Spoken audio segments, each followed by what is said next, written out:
Bonjour Aline Deschamps. Bonjour. Merci de venir sur notre plateau. Vous êtes photographe et vous allez nous emmener ce matin en photo dans le monde extrêmement dur de ces femmes domestiques au Liban et dans certains pays du Golfe, des esclaves modernes, maltraités, sous-payés, esclavagisés pour dire les choses telles qu'elles sont. Vous en avez rencontré certaines et vous leur consacrez une série de portraits, une série de photos, une trilogie. Le deuxième volet de votre trilogie vient de sortir. Le premier volet s'appelait « Une vie après la kafala ». Avant toute chose, I'm not your animal.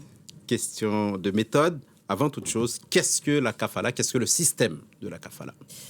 Merci beaucoup pour cette introduction. La kafala, en fait, c'est un système de parrainage qui est appliqué dans certains pays du Moyen-Orient, où l'employeur peut en fait faire venir un travailleur migrant et exercer une autorité complète sur son visa et son statut légal. Donc ça veut dire que les conditions de travail de la personne migrante dépendent complètement du bon vouloir de l'employeur. Et donc ça veut dire que c'est l'employeur qui peut choisir à son bon gré la paye, le nombre de jours de travail, le nombre de jours de vacances aussi, et même avoir une totale autorité sur sa liberté de mouvement. En arrière-plan, on a quelques clichés que vous avez pris. Comment est-ce que vous êtes parti sur la piste de cette travailleuse? En fait, c'est parti un peu d'une rencontre liée à un sujet que je voulais faire pour un article qui était comment est-ce que ces femmes arrivaient à survivre lors du confinement, donc en 2020. Et en fait, j'ai rencontré ce groupe de femmes sierra-léonaises qui était une quinzaine, qui vivaient dans un tout petit appartement d'un quartier de Beyrouth qui s'appelle Tariq al-Jideh. Et quand je leur ai parlé du confinement, je me suis rendu compte que c'était le dernier de leurs problèmes et que ces femmes-là s'étaient échappées des semaines ou des mois auparavant d'abus de leurs employeurs qui les maltraitaient, que ce soit sexuellement, que ce soit économiquement, que ce soit physiquement aussi, et que ces femmes-là, en fait, étaient passées par des routes migratoires qui n'étaient pas du tout de Freetown, capitale du Sierra Leone, jusqu'à Beyrouth, capitale du Liban, mais qui passaient par la Guinée, le Maroc, parfois l'Éthiopie, et donc c'était véritablement les routes d'une traite humaine. Quel est le profil de ces femmes?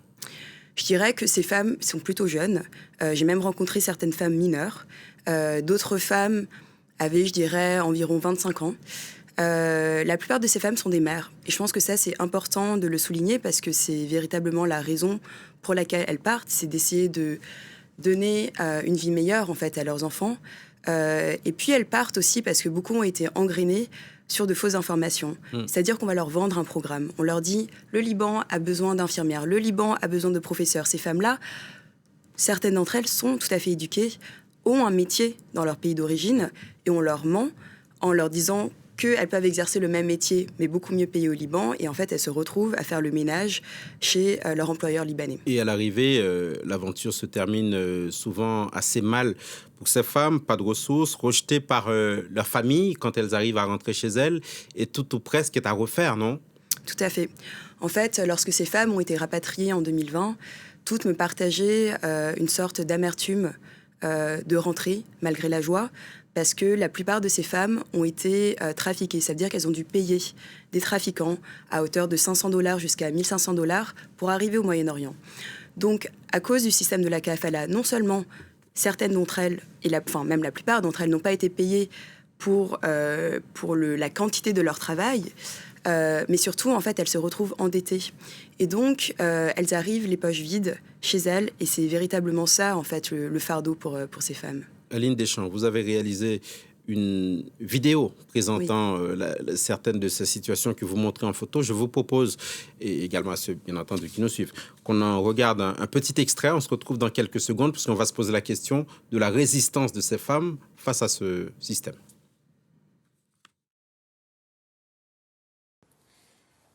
There is a time in our country when things are not easy. To be feed is a problem. We are homeless and naked. So we have to go to the Middle East for us to find jobs. Yeah, we found ourselves into slavery. They will beat us, they will kill us. There is no one to help us. We are working without payment. There is no one to help us. Aline Deschamps, la voix qu'on entend, c'est celle de Lucie, que vous avez interrogée. Elle chante en anglais, détournante, entre guillemets, une chanson chrétienne que beaucoup connaissent.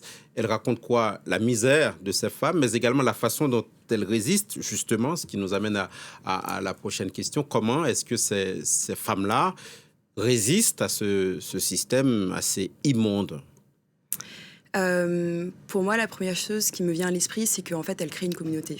Et donc, déjà, à Beyrouth, quand je les ai rencontrées, elles créent une communauté où chacune d'entre elles essayait d'aider les unes les autres, celles qui gagnaient un peu d'argent ou qui avaient des économies, en donner un petit peu à d'autres. Et puis, il ne faut pas oublier qu'en 2020, il y avait une véritable crise migratoire à cause du collapse économique à Beyrouth et de la pandémie, et que ces femmes-là, en fait, allaient chercher dans la rue d'autres femmes sierra-léonaises pour les ramener chez elles afin de leur offrir un toit. Et en fait, quand elles sont retournées en Sierra Leone, beaucoup de ces femmes ont fait face à un rejet familial parce que la famille, le père, le mari ou même les enfants ne reconnaissaient pas forcément ces femmes et peut-être avaient aussi l'impression qu'elles mentaient et qu'en en fait, elles ne rapportaient pas de l'argent alors qu'elles en avaient gagné. Et donc, ces femmes créent une communauté où elles s'entraident. Déjà, elles se soutiennent psychologiquement. Elles essayent aussi de se réintégrer professionnellement à travers des projets agricoles, à travers des projets d'artisanat. Il y a également des actions en justice, si j'ai bien compris, parce qu'en 2022 s'est ouvert à Beyrouth le premier procès pour esclavagisme. Au Liban, on compterait quelques 250 000 de ces travailleuses-là. Ouais. En fait, c'est un chiffre qui est daté parce qu'il y a très peu de census qui est fait.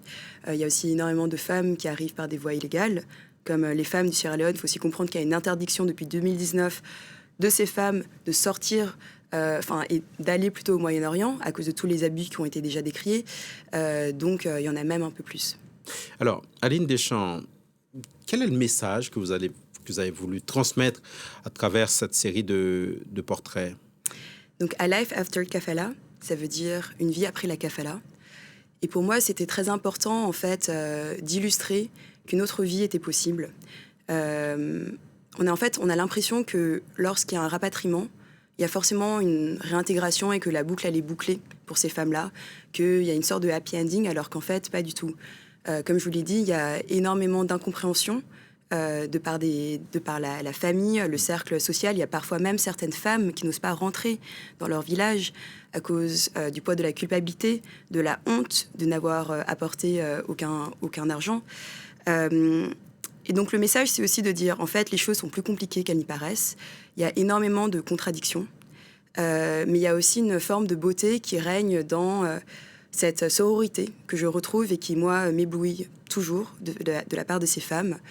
Elles font aussi un travail extraordinaire de plaidoyer que je trouve fantastique parce qu'elles se disent, en fait, on va essayer de régler ce problème de la traite humaine en allant aux racines du problème et en allant dans les marchés. D'où la prochaine question. Ouais. Qu'est-ce qui, selon vous, sur le plan, enfin, à votre connaissance, sur le plan institutionnel, est fait pour combattre cette situation d'esclavage moderne, de traite d'êtres humains?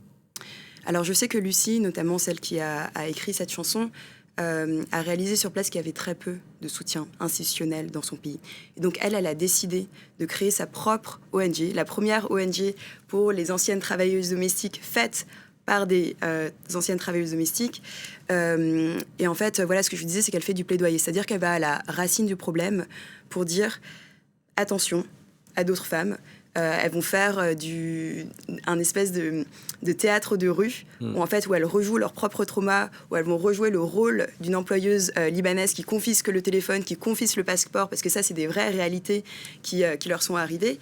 Et elles vont faire de la pédagogie en fait sur place pour dire attention, il y a la kafala qui existe, le programme qu'on vous vend est un mensonge et faites attention et ne tombez pas dans le même piège que nous. Et votre travail est construit autour d'une trilogie, on l'a dit. La première étape s'intitule I am not your animal, je ne suis pas votre animal, littéralement.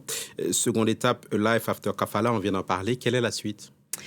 Alors la suite, j'y retourne en novembre en Sierra Leone parce que je me suis rendu compte qu'en fait, malheureusement, beaucoup de ces femmes qui n'étaient pas réintégrées n'avaient d'autre choix que de repartir.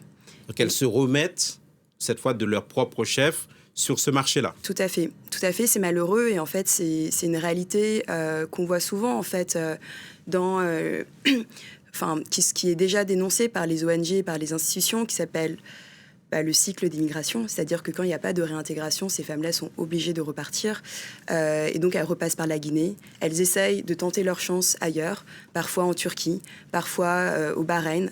Et donc en fait, la prochaine étape, c'est de reprendre ces routes migratoires et de voir comment ces femmes subsistent. Et il y a une phrase pour moi qui illustre très bien la réalité de ces cycles migratoires. C'est qu'en fait, elles disent « Je préfère mourir à l'étranger » plutôt que de vivre avec autant de honte dans mon pays. Aline Deschamps, une vie après la kafala. Dernière question. Qu'est-ce que, au bout du compte, ces histoires de femmes vous ont appris? Je pense qu'elles m'ont beaucoup inspirée. Énormément dans le sens où ces femmes ont frôlé la mort tellement de fois. Et en fait, on les voit aussi avec tellement de joie. Et je pense que c'est ça aussi que j'ai voulu illustrer à travers mes photos. Mais je commence aussi un documentaire. En fait, il y a une telle énergie dans l'entraide, dans la solidarité qu'elle s'apporte.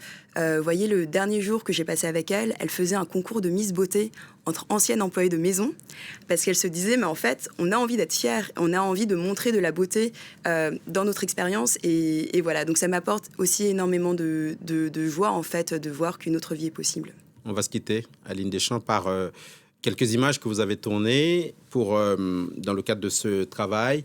Merci d'être venu jusqu'à nous. Merci beaucoup. Une vie après la kafala et I'm Not Your Animal, 2 volets d'une trilogie consacrée à ces femmes esclavagisées. On se retrouve tout à l'heure. C'est la fin de l'invité de Paris Direct. Extrait.